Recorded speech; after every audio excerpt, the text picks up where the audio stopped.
Oh boy, time now for another episode of Mr Nailsin Sunday Comics. And once again, it's live, in spite of Rumble still having its problems, at least on my end. So, still doing it. It's going to be giving me problems. Let me go ahead and fix that. At least I'll have that. All right. Another one. Okay. A few things on the back end. I want to make sure. And I had it. And then I lost it. Such as, life's foibles. And there it is. All right, cool. All right, this should show the comic book I shall be reading. Yeah. Okay. Okay. For the final episode from the comic book called Beyond, I'll be reading and you'll be listening to Master of the Undead. So, and I think this will involve zombies, but original zombies when they were like basically the pawns of a witch doctor type thing. And I don't really know. I didn't skip ahead. I didn't cheat. Long before Night of the Living Dead made them flesh-eating undead cannibals, it was more akin to this. Although, never called them zombies in that movie.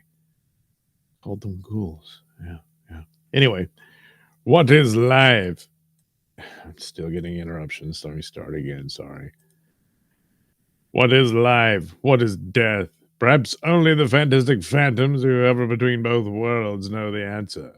Peter Brandon Salt. For Brandon had an insatiable curiosity that often led him into the very jaws of death. This time, he could not return with the truth unless he himself was dead. So, I guess that's Peter Brandon and his girlfriend. I don't know. Let's find out. In the editorial offices of a large publishing firm. It won't do, Brandon. This novel you've written, it smacks of research. Research is no substitute for the real McCoy. Well, how's he going to get to the real McCoy if he doesn't do the research? But, anyway. For Pete's sake, Matthews, do I have to become a zombie myself to write about zombies? That's your headache, Brandon. As it stands, the book won't sell.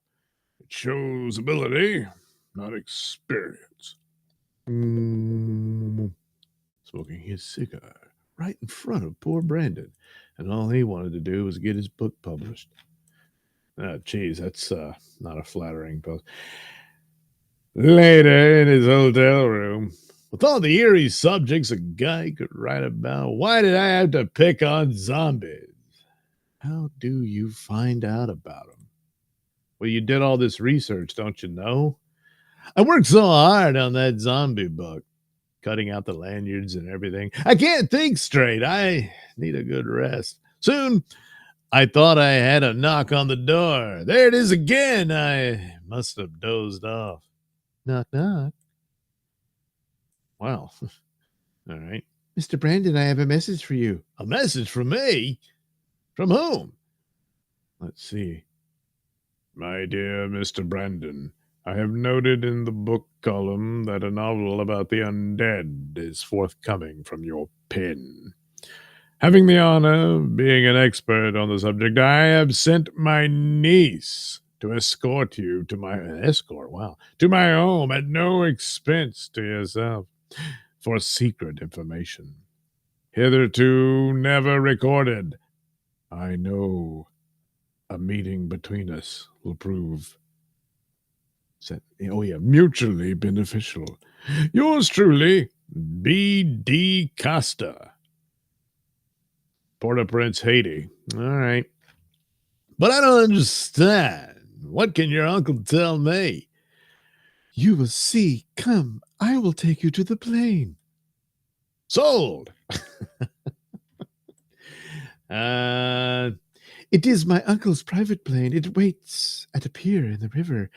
It will fly us directly to his plantation in Haiti. Hurry. Maybe I'm crazy, horny, but I'd follow you to Kingdom Come. Now he's got ketchup on his tie. It's really embarrassing, but hopefully she won't notice, you know. Wow. Torpedoes away. Half hour later. These cookies. That's not a way to. Oh, these cookies have a queer way of moving and acting. Oh boy. It was a trap. They do things mechanically without thinking about it. Same goes for the dame. Whoops. That plastic surgeon is a genius. Just a Venus de Milo carved in ice. Hours later. Greetings, Brandon. I'm DeCosta. Welcome to the land of the undead. Undead? You're not kidding, DeCosta. These guys, yes, and the girl too, seem more dead than alive. Are they paralyzed? Paralyzed? Oh, no, Brandon. I hold this cigarette lighter beneath Pedro's palm. Does he recoil, wince, scream? Great guns! Hasn't he got nerves? Doesn't he feel pain? Pedro, like the others, feels only what I want him to feel, thinks what I want him to think, does only what I want him to do. Later. We've been sitting here for an hour with these creeps bringing food, yet Nina isn't eating. An oversight on my part, Brandon. Nina, eat! Yes, master. Oh, it's one of those things. But didn't he say she was his niece? Oh, boy. Ooh, she calls me master, and I am master, Brandon. That's why I sent for you. You must tell the world about my amazing power. I feel dizzy. The room's starting to spin. I can see only your eyes pulling me toward. Good. Brandon is a most susceptible subject. Pedro, Jose, take Brandon into my study. Someday soon, he will be one of you. One of the undead. Yes, master. Listen, Brandon, I won't seize control of your mind completely, for you must not become like one of the undead yet. Do you hear me? I hear you. You must write an immortal book for me on the undead. I will provide the material. You provide the words. I tried writing it myself, but it's really a snooze fest. It needs a writer's talent. I just have to acknowledge that. So here you are. Anyway, only when you have finished this book will I enslave your mind completely. Yes. Meanwhile, you must absorb the necessary atmosphere with your own mind. Wake up, Brandon. Hey, what happened? All of a sudden, my mind went blank. Blank minds are common here, Brandon. Now get some sleep. Tomorrow you will see strange sights. The next morning, now you will see how my brain controls the undead. I ordered those creatures to go through the wall, and they're trying to do it. My will is their will. I order them to walk through fire. They obey. I ask them to smile. They smile. Oof. Jeez. I ask them to stab one another. They obey. Or to cry. They cry. They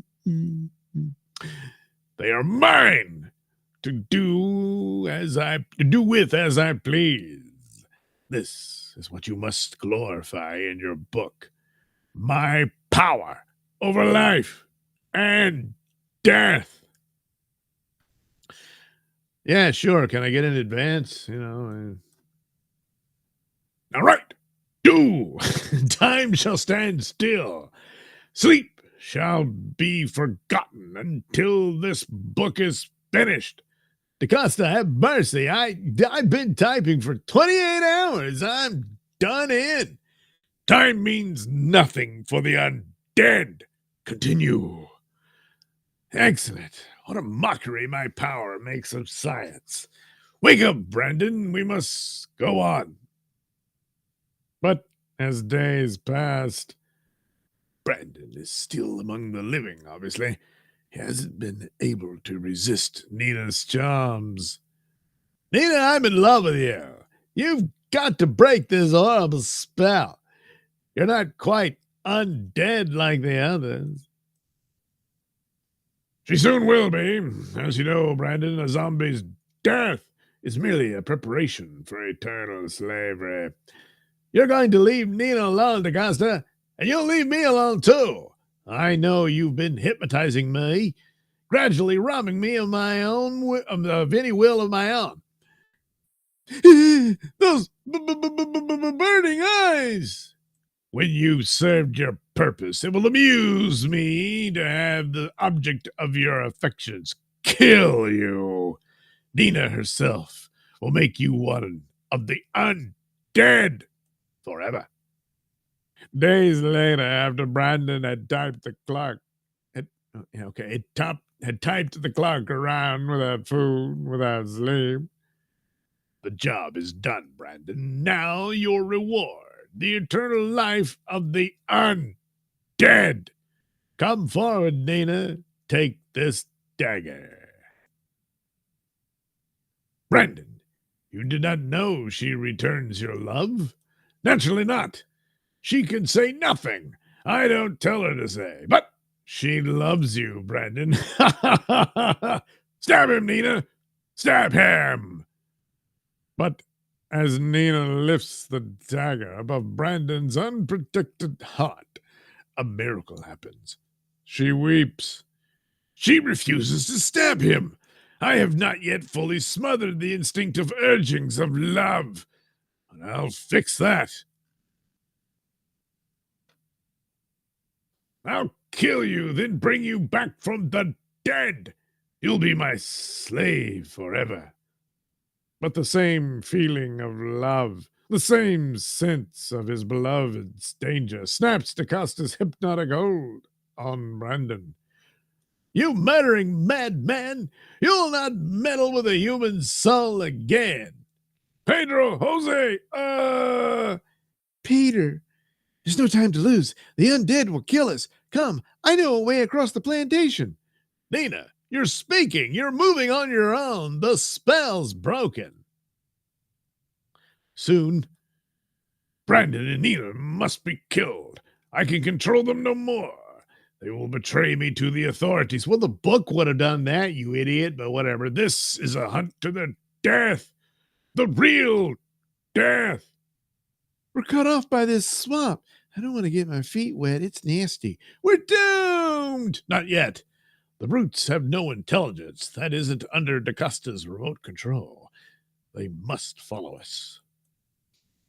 Having slashed all the vines but one, Brandon leaps back across the deadly expanse, with Nina on his back, as the undead, knowing nothing but the command to pursue, stolidly enter the deep quagmire.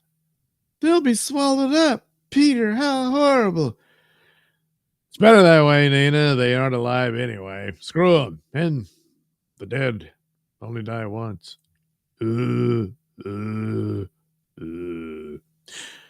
anyway, what? DaCosta and his two zombie slaves are still on the trail. Curse that girl. She knows the terrain like a book.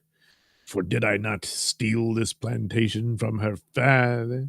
And did she not return to claim it when I decided to enslave her? Pedro, Jose, follow them. They will seek refuge in the caves above. Oh, he gets a little shot off. Boom. He misses. So anyway, shortly after, in one of the system of caves, maybe they'll turn the other way, Nina. If not, we've got to fight it out. There, Pedro. I see them. straight ahead of us. Charge! Kill them! Good heavens, Nina. Those loose stones are crumbling. They're going over into the abyss.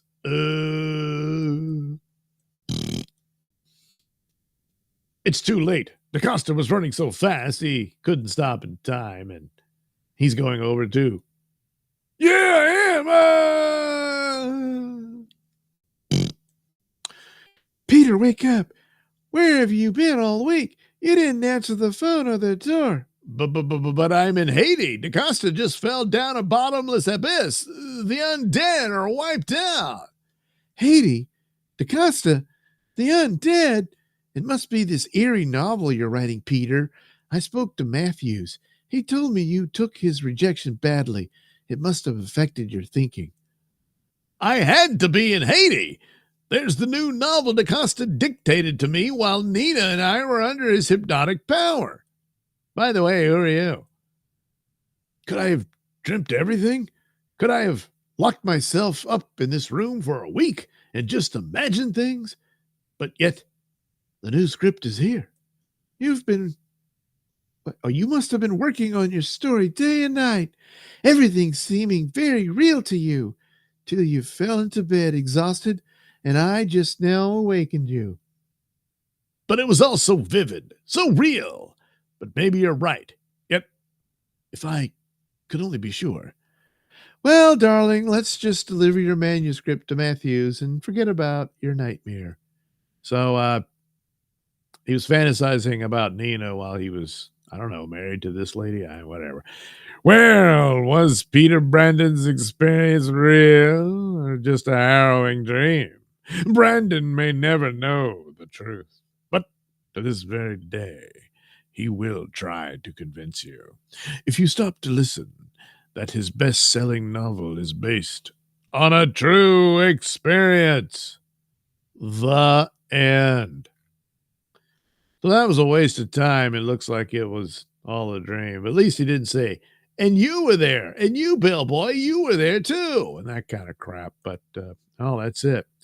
Oh, there's some of the thumbnails I did, and there's the opening to the other video, the opening to that other one, and that one, yeah, and then our final one, yeah, Master of the Undead. But it was all a dream. So there you go. That's something, isn't it? Not really, but we'll pretend it is. All right, well, there we go. Another exciting episode of Mr. Nailsin Sunday Comics. Promised a zombie story, but all we got a zombie story. Some guy's writing one, only to find out that it wasn't true. It's always kind of a ripoff, isn't it? But I don't know if The Wizard of Oz was like the first one to do something like that. Maybe it was. Probably not, though. But a lot of people have done it since.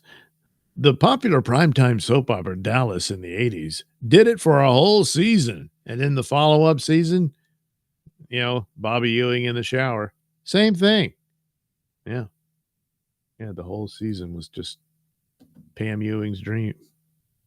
Yeah. All right. Thanks for showing up and watching. And we'll do another. It'll be a brand new comic next time on Mr. Nailsin Sunday Comics.